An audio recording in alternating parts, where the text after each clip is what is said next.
Hello, Carol here. I am making 2 Fast and Furious string quilts. I've got this box of African wax, so it's mainly going to be made out of scraps, but I'm sorting through my box. I do really like using African wax. I think it's absolutely gorgeous. These are some of the things that I've made before, and I made a few of these little bags with outside pockets. I found them really handy, so I made quite a few for presents for my friends' kids, and this was for a 90-year-old woman who really liked this bag. She said it looked like owl's eyes. And then more bags. My family went to Ivory Coast. My husband's from Ivory Coast. This is where he's from. And even though I didn't get to go, he did buy me that basket full of wax when he was there. Consolation prize.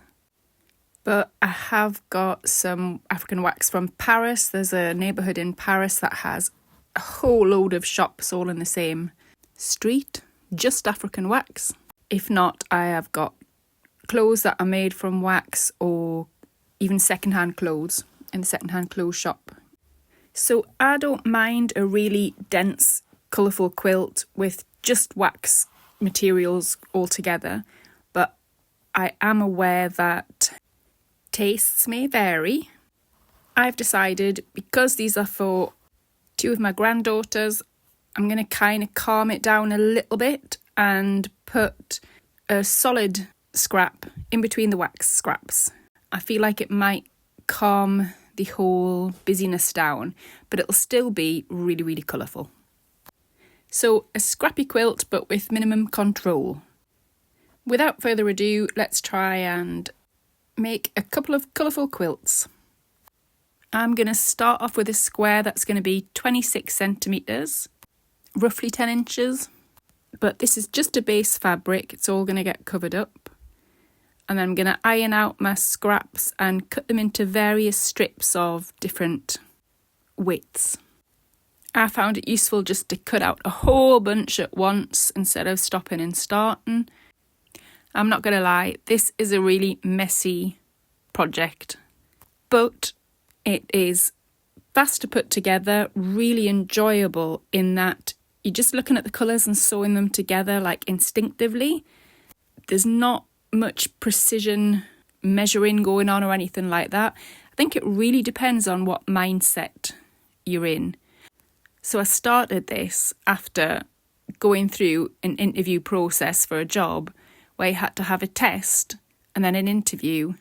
And I really thought that the test would be problematic, but the interview would be okay. And actually, I passed the test and I didn't pass the interview. You know, I think I'm just not a go-getter. And mainly because I don't know what I'm supposed to be going to get. But anyway, I didn't get it. But I couldn't really concentrate on other things. So I just wanted to do something where I was incredibly free.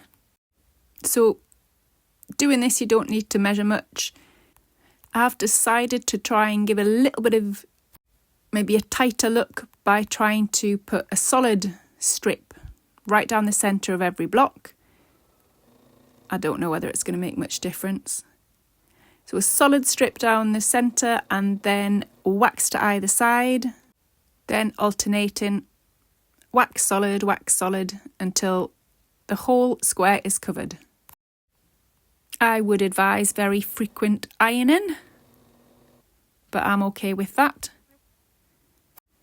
And then I made enough blocks that I could play around with them and then lay them out and see what they look like. Bear in mind as well that these corner bits, you can keep your triangles and sew them on instead of strips. So this is really ideal for a quick make, and I very often really want to make something. So, since it's summer, I can spread out. It's light until about 10 o'clock in the evening, and so I can go outside and play with my blocks. It's the simple things in life, isn't it? You've got to love doing this. I love it.